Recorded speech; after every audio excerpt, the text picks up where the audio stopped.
Hey guys, it's TheFrXion here, Tiger Tank 1, 2, however you want to call me, I don't really care.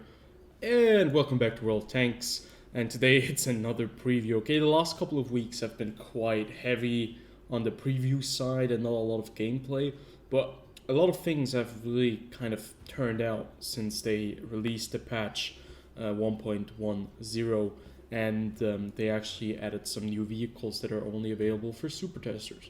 One of those tanks being the Object 780, another Soviet Tier 10 heavy tank. And as you can see right here, it does seem to be quite an interesting vehicle from the looks of it, because it kind of has a very weird armor structure that I think most other Soviet heavies do not follow. I mean, you can see that the angles are obviously very Soviet, but the hull and its size and its profile is crazy. Even for Soviet tanks, this is a complete different kind of vehicle.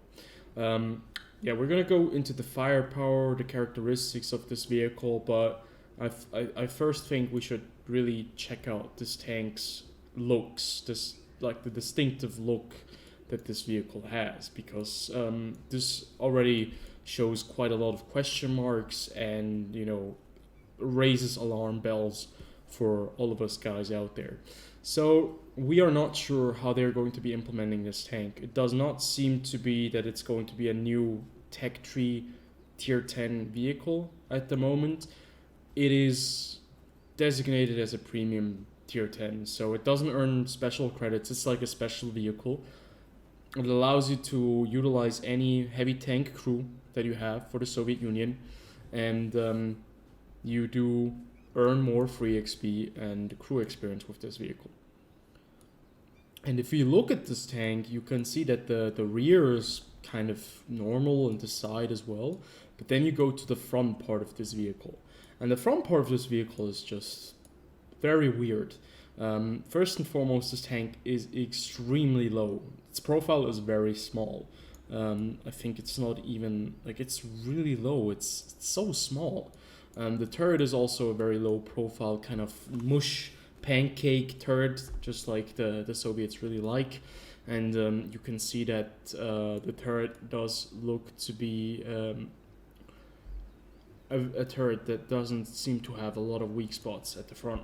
We'd have to check how thick the mantlet is, the gun mantlet, and how thick the front part of the turret is, because that's the only space where you have a little bit of a 90-degree angle where you could actually go through this tank, maybe right here next to this cannon type. I'm not sure. It looks like either, I mean, the machine gun is over here. It either is like a small caliber cannon, like a 20 mil, or it could be a flamethrower. I'm not sure. Like, sorry, I'm no weapons expert, but it's super weird. It might just be a big machine gun. No, I think it must be a cannon, at least, like 20 millimeters. And then you have the main gun on this vehicle. So it's quite interesting. The looks are very unique. Then we move on to the hull and the front part of the hull. This is already like going to be the main aspect that's going to be making a lot of people anxious, because you can see the angles on this thing are just mad. Like, holy shit, it's angled so steep. Like, the angles are ridiculous. The lower plate as well, very ridiculous kind of angling right there. Then you have angles over here, so side scraping with this vehicle might be a little bit difficult, because people might just be able to go right through there. But these angles, if you're in front of this vehicles, it's going to be really difficult to even go through the hull if you're firing anything other than heat. So, you know what? We're going to dive into that survivability aspect in just a second. Let's go over to the firepower first. So this tank is running around with a 130 millimeter gun. It's a caliber that we have seen before, but quite interesting, a caliber on a vehicle such as this that isn't as large. I mean, this tank doesn't seem to be very big, and it has a 130 millimeter gun, right? But the rate of fire is not too great, 4.38 seconds, so you do kind of take a hit for that large of a caliber of a gun on a vehicle such as this. I think it would have been a lot more interesting to see a tank like this, of this size, to run around with a small caliber gun, especially for Soviet heavies that usually tend to have very high penning, high tier guns, you know. What if they had like smaller tier, or no, not smaller caliber guns, you know, a fast firing heavy that is still designated as a heavy tank? Could be quite interesting, but I don't want to give Wargaming any ideas. So the average damage 490, that's pretty impressive. 263 millimeters of penetration. We do not know if the main ammo on this thing is AP heat or APCR. I think it's going to be AP. Maybe APCR, could be heat as well as premium, and then HE. And you can see that 263 millimeters of pen could be APCR shell, but I'm not sure. Rate of fire 4.38 rounds per minute. That is nothing to write home about. Obviously for a heavy tank, 13.71 seconds. That is almost on the basis of certain tier 10 tank destroyers with larger caliber guns. And I'm not sure. Definitely needs to have a little bit of a drawback, I think, from the armor loadout and possibly the mobility that this tank does come with. The gun traverse also, or the turret traverse, is 26.07 degrees per second, so it turns slowly. You can see that this turret is quite large. It's about almost the same size of the tank if you put it over onto the hull again, and it's really large. It's super flat, and I mean, even from the side, it's going to be quite difficult to pen this thing. So, yeah, it's going to be quite an interesting vehicle, especially in the sense of survivability. Moving on, gun depression 6 degrees. I mean, it's a small vehicle or low profile tank. Nothing too crazy right there. 15 degrees of gun elevation, pretty bad elevation angles. Dispersion and aim time are pretty damn good, 1.92 seconds.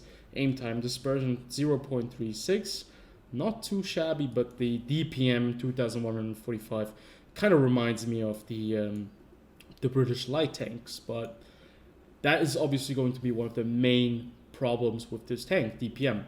But I think I understand why the DPM is so low, especially if we now take a look at mobility and the survivability of this tank. 2,300 HP, it's more than the standard medium tank since it's still a heavy vehicle. 100 millimeters of frontal armor, 100 on the side, and 50 on the rear. And to be fair, with this kind of angling scheme, 100 millimeters is going to be quite interesting. It can act like, I don't know, 200, 150 millimeters. And with this angling, you're gonna be having some very awkward situations with this tank. The lower plate is so small, the upper plate is so small. And the upper plate with this angle is just so difficult to go for. It's almost an instant ricochet with certain kind of caliber guns. So you'll have to find a way around to see how you can actually damage this vehicle. But with heat, you might be able to go right through because the angling is not that important.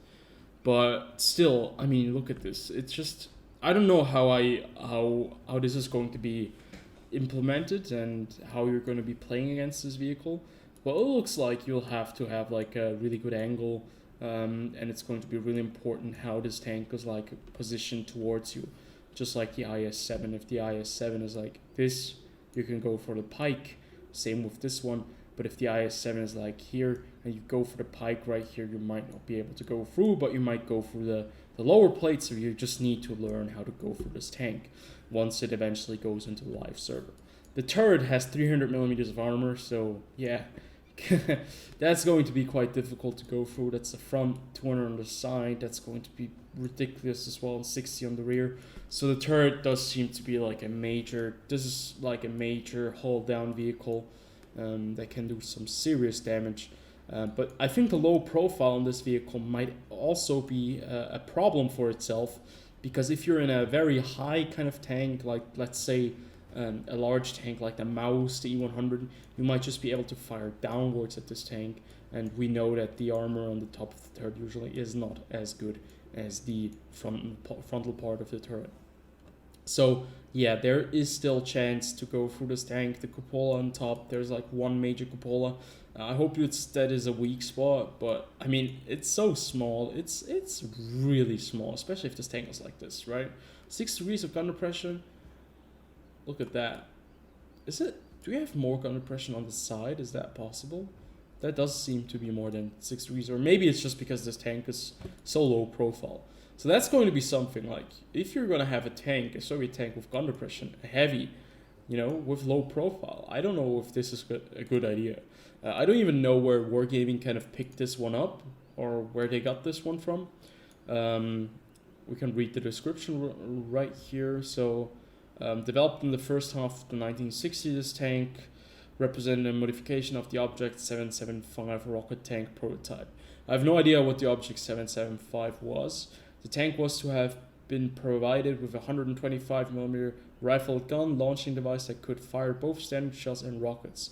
Another unique feature of the tank's design was the placement of the driver in the center of the turret in an immobile cabin that would remain stationary during turret rotation.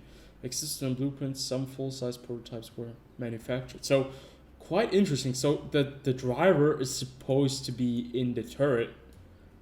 What? Wait, what? Did I read that correctly? The design was placement of the driver in the center of the turret in an immobile cabin. So what? Where is the driver supposed to be sitting?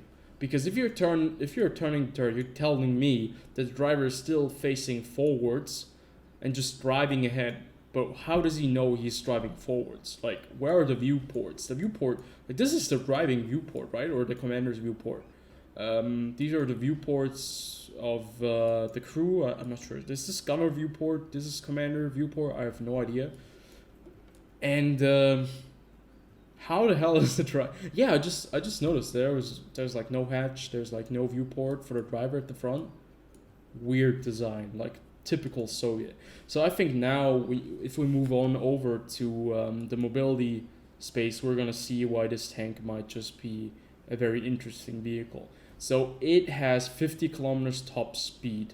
Traverse speed of 31.2 degrees per second is nothing too special, but the weight load limit is 49.8 tons with the current loadout out of the max of 55. So you have 870 horsepower on this vehicle. I'm not sure if this is going to be fast enough. The 17.47 horsepower per ton ratio. Well, I have to think about it.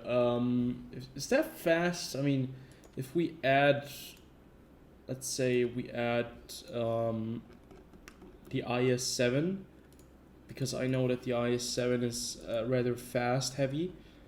It has like 400 more horsepower under the hood. Better top speed. And I think overall I think the IS-7, actually, so the specific power to weight is quite impressive in this vehicle. It's better than on the IS-7, just by a little bit, but it might just have the same mobility, or at least the same kind of pace to catch up to the IS-7. That is quite interesting, definitely. So let's get back to the Object 708 or 780, excuse me. So we're looking at a potentially fast Soviet heavy tank with a lot of armor, a very interesting armor design, a gun that does not fire very rapidly but does a high amount of alpha damage with very bad DPM, and survivability of like Soviet heavy tanks in a hull down position, or just kind of, it is a mix of a medium heavy. So yeah, spotting wise, we have 400 meters view range. That is pretty decent. I mean, for Soviet heavy tanks, if we take a look at the IS-7, like, you're telling me this thing has 400 meters view range? I have 400 meters view range on this vehicle right now, base. What is the base view range of the IS-7? I want to figure that out right now. So 410. But is that with my current configuration? That's with my current configuration.